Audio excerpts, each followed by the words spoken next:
ان الحمد للہ والصلاة والسلام علی رسول اللہ اعوذ باللہ السمیع العلیم من الشیطان الرجیم بسم اللہ الرحمن الرحیم وَلِكُلِّ أُمَّةٍ جَعَلْنَا مَنْسَكًا لِيَذْكُرُوا اسْمَ اللَّهِ عَلَى مَا رَزَقَهُم مِّن بَهِيمَةِ الْأَنْعَامِ صدق اللہ العظیم۔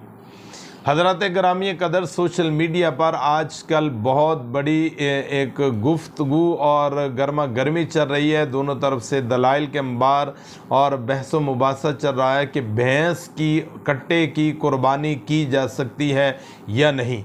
آئیے ہم اس کے حوالے سے دیکھتے ہیں کہ کیا بھینس کی قربانی کی جا سکتی ہے یا نہیں، اس کا حکم کیا ہے۔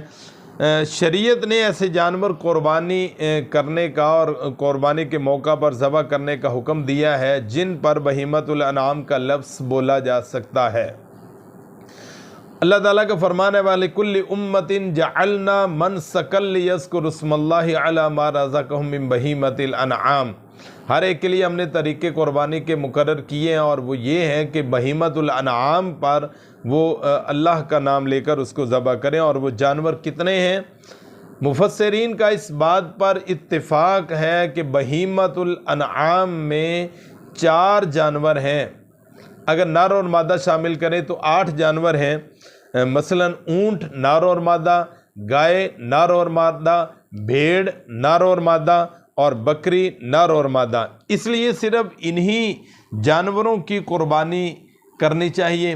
اور جہاں تک تعلق ہے بھینس کی قربانی کا، وہ کہتے ہیں کہ اس سے اجتناب کرنا چاہیے، بالخصوص اس لیے بھی کہ رسول اللہ صلی اللہ علیہ وسلم نے بھینس کی قربانی نہیں کی، کٹے کی قربانی نہیں کی۔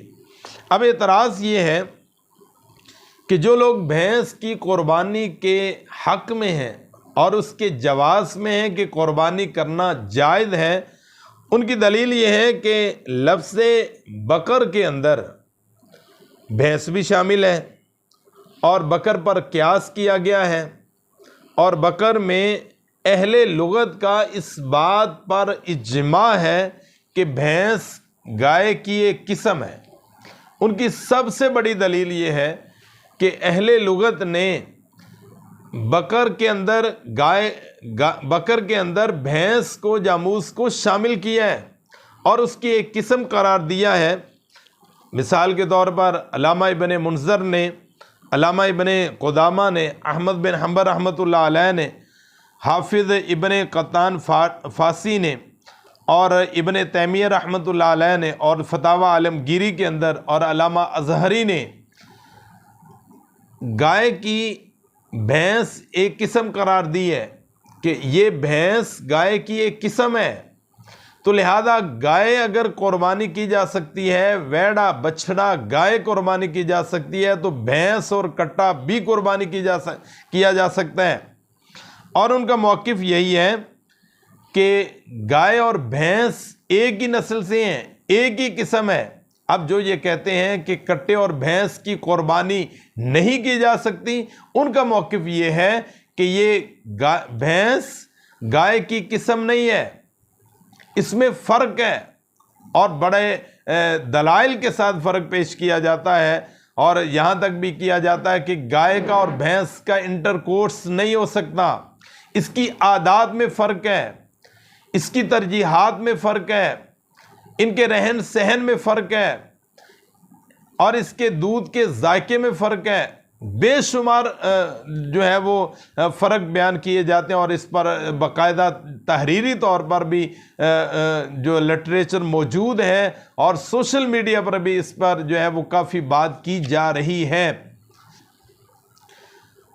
تو جہاں تک تعلق ہے ان لوگوں کا جو یہ سمجھتے ہیں کہ یہ گائے کی ایک قسم ہے تو لہذا یہ قربانی کی جا سکتی ہے، دوسرے کہتے ہیں کہ یہ گائے کی قسم نہیں ہے، اور ان کی سب سے بڑی دلیل یہ ہے کہ رسول اللہ صلی اللہ علیہ وسلم نے خود نہیں کی، صحابہ نے نہیں کی، اور وہ کہتے ہیں کہ گائے اس زمانے میں وہاں پر موجود نہیں تھی، تو لہذا نہ ہونا، نہ کرنا یہ اس کی منع کی دلیل نہیں ہے۔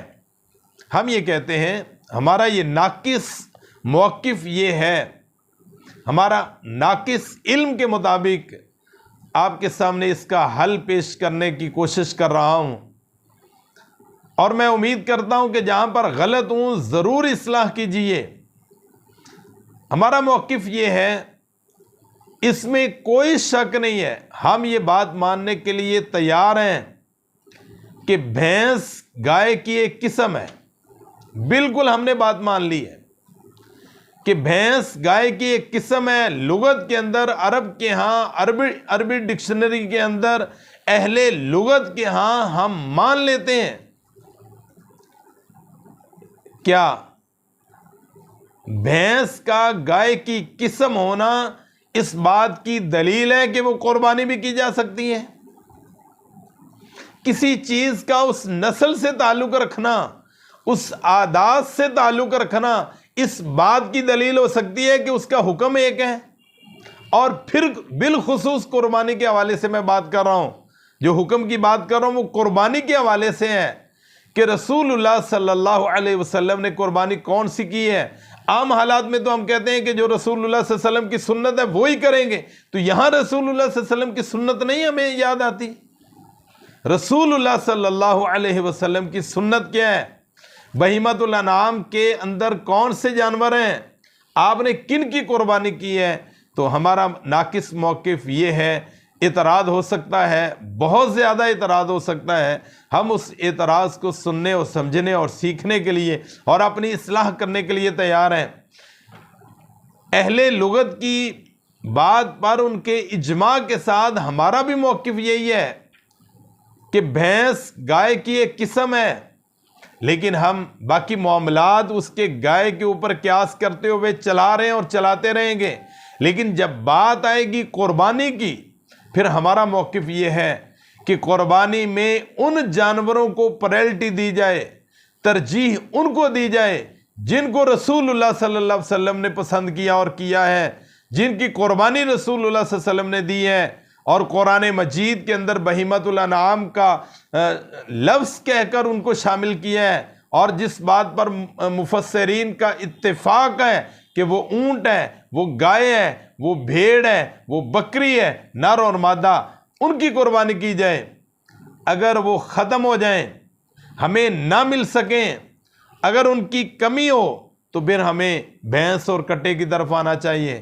اگر وہ ہوں تو پرائرٹی ان کی ہے، ترجیح ان کو دینی چاہیے، ان جانوروں کو خرید کر ان کی قربانی کرنی چاہیے جن کی رسول اللہ صلی اللہ علیہ وسلم اور صحابہ نے کی ہے۔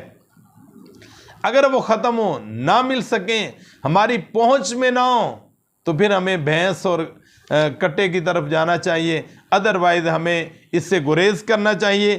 سید سابق رحمۃ اللہ علیہ کا موقع بھی یہی ہے کہ قربانی اونٹ، گائے، بھیڑ، بکری کے علاوہ جائز نہیں۔ اللہ تعالیٰ نے فرمایا کہ وہ یاد کریں اللہ تعالیٰ کا نام اس چیز پر جو اللہ تعالیٰ نے انہیں مویشی چوپایوں سے عطا کیے، اور ان کے اندر چار ہی ہیں، اونٹ، گائے، بھیڑ اور بکری۔ تو بھینس کی قربانی کرنا یہ سنت سے ثابت نہیں ہے، لہذا ترجیح سنت کو دینی چاہیے، اور وہ کیا ہے؟ وہ اونٹ ہے، وہ گائے ہے، وہ بھیڑ ہے، وہ بکری ہے۔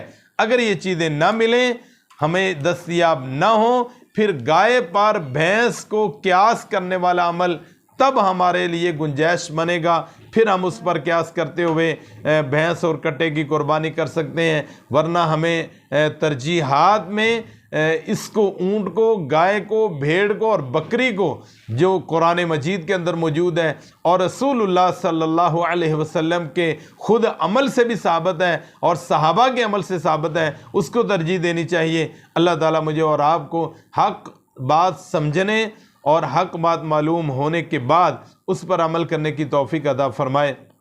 کمی کوتاہی ہو اللہ تعالیٰ اپنی رحمت سے ہم سب کو معاف فرمائے۔ وآخر دعوانا ان الحمد للہ رب العالمین۔ السلام علیکم ورحمۃ اللہ وبرکاتہ۔